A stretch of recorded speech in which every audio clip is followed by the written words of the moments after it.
Welcome to the channel. My name is Douglas, and in today's video, I'm going to be showing you how to update your MPC Key 61 to the latest version of operating system, which at this time is 3.6. Now, I've showed this before in a couple of other videos in the past, but with this update, we get compatibility with the Pro Pack, which if you have the Pro Pack license, you've got to purchase it or it comes with the MPC Live 3. You can use it on up to 3 devices. So that's pretty cool. We're going to bring that onto here and also onto my MPC Key 37. That'll be a separate video. But with this one, what I wanted to do is walk you through the update using Wi-Fi. So we're going to make sure we're connected, do it through the device. You can do it through a computer as well, but I'm going to do it through the device. And then I'm going to show you how to use the time signature feature, which was in MPC 2. They got rid of it when they first released MPC 3.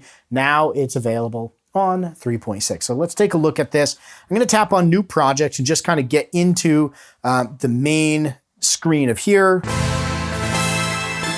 So if we go to our main track view here, we've got this Fabric XL. Let's grab a different one here.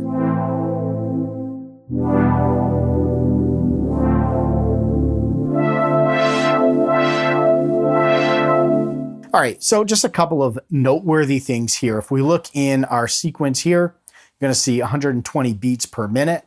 Could change that by pushing down on the encoder, or we could just double tap on that 120, can change it there. You're gonna notice some changes up in this sequence section here. Bars 4, and very simply, we could just jump into recording a beat there. But let's go into our menu and let's tap on preferences. And then you'll see I'm on firmware 3.5.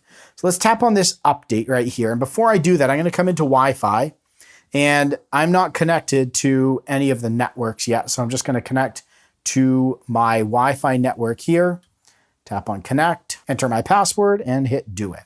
So that's gonna connect us to Wi-Fi. Again, with the MPC Key 61, we could plug a network, Cat5 into here to get that internet. We could also use USB to update our MPC Key 61, but I find the easiest thing is just connect it to the internet, and it popped up right away with a firmware updates available.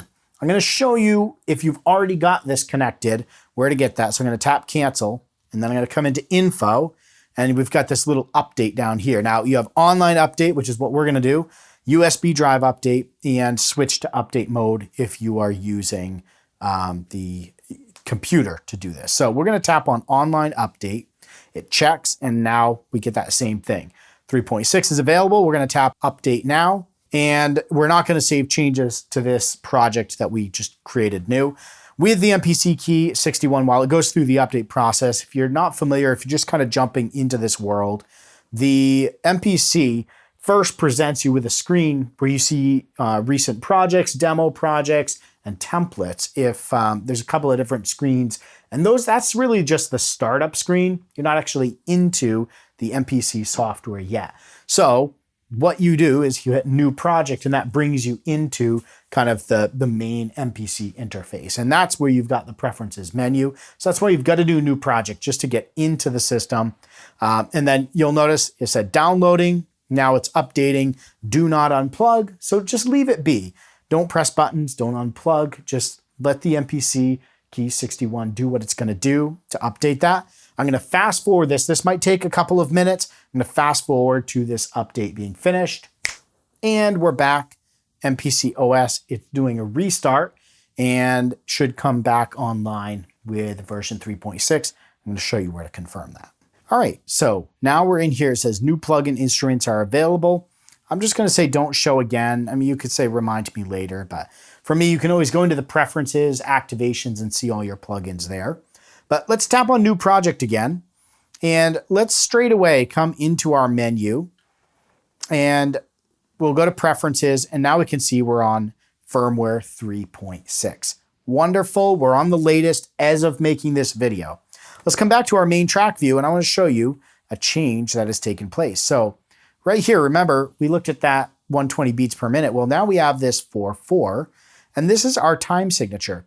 So actually, compared to the MPC 2, this is much easier to adjust. So with the MPC 2, you had to add new bars in the new time signature and then delete the old bars. Whereas with this, you just tap this, and as soon as you change the time signature, it's going to change that on your sequences.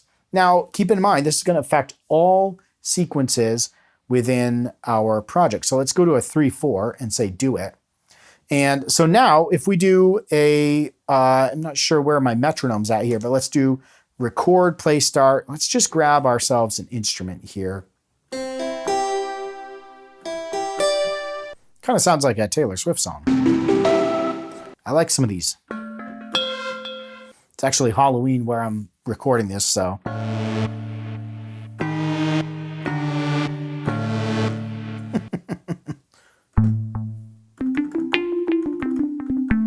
Let's go with that. So we have 4 bars here, which a bar is, if we're in a 3/4 time signature, 1 bar is going to be 1, 2, 3.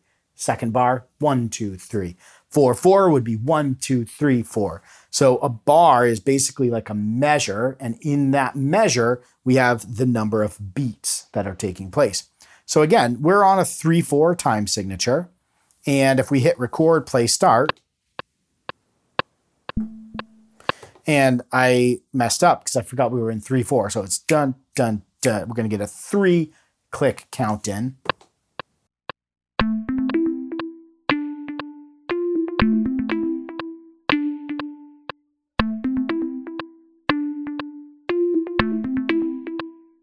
Now what's really cool, if we come into grid mode, for example, and we just play this, what we're going to see is beats, 3 per bar. And if we come back to our main view and we take our time signature to, let's say, 4/4 and hit do it, come back into our grid view, you'll notice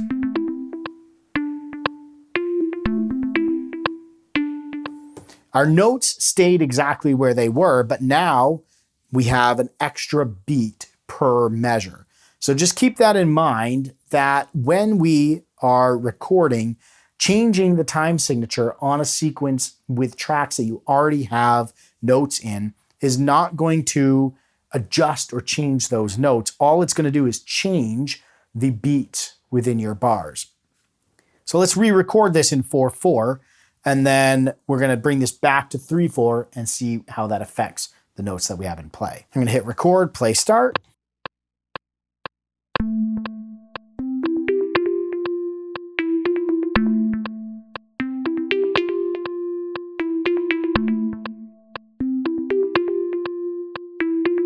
Let's come into our grid view. You'll see all those notes there.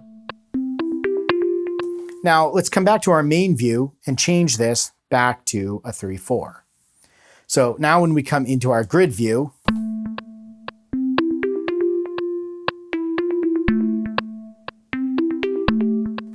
it chopped off the notes that fell outside of our bars. So as you're recording, it's going to be best to set the time signature before you start to record any tracks.